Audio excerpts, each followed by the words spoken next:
there any stretches or like basic warm-ups you can offer that can help artists, especially with those who are always on the run and need a quick fix?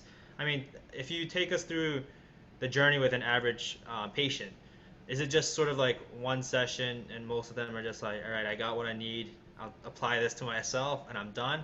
Or does it help on a regular basis? Like, what's the average sort of amount of sessions you would recommend to someone who is dealing with something and then they can finally get back on their feet and sort of they've educated themselves to now apply it to their own life?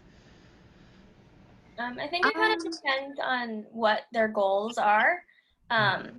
So with regards to musicians, like if their goal is to be able to like hold their fingers a certain way so that they can manage an instrument, and for some reason if like arthritis or like a nerve injury happened and they can't do that anymore, then after the first session we kind of give them some exercises, they come back, and we always try to tie it back to their goal.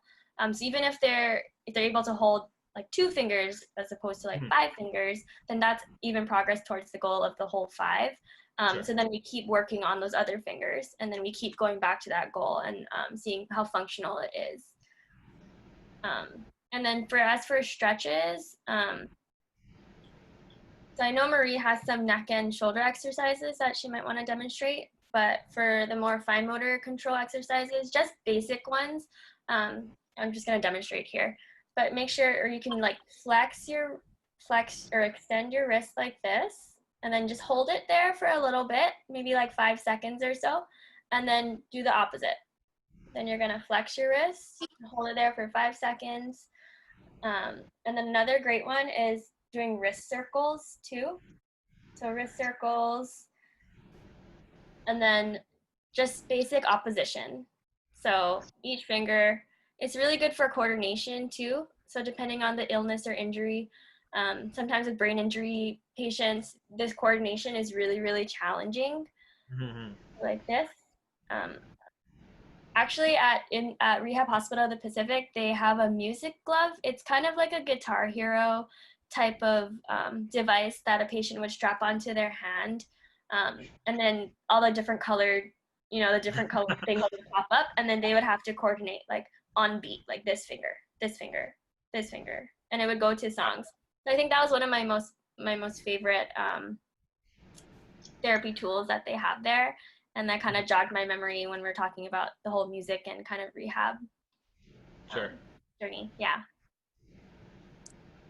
cool. Yeah. Um, Anything to offer from you, Marie? yeah, so I guess going back to like the average course of therapy first, yeah, like it starts, with an evaluation, and a lot of it's very individualized depending on, the person, the injury, if they've had surgery or if it's more like a chronic, versus acute injury.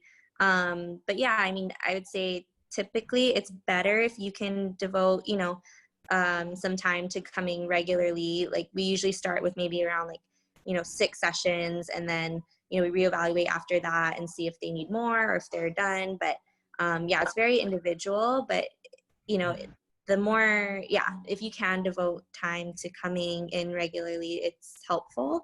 But if not, we're flexible with that too. And, can give you the home, exercises to do. But the manual therapy that we do really does, I think does more than just, stretching on your own. So, yeah, so we kind of suggest that you try to come in regularly at first, but yeah, it's very individual.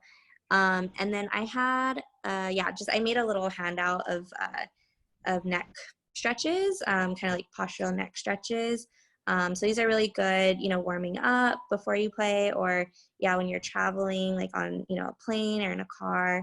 I can just go through a couple to demonstrate, but yeah, the first one is like an upper trap stretch. So you would just bring your ear toward your shoulder here, and place your hand slightly behind your back so your shoulder doesn't raise up.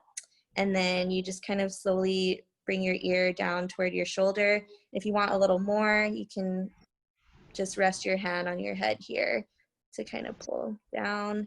And then to stretch the levator muscle, which is slightly different angle, you would just look down.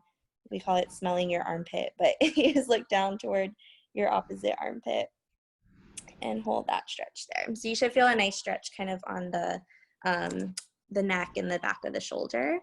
And then another one that I really like too, that's good for postural awareness also, is chin tucks. So basically you're trying to bring your ear back over your shoulder.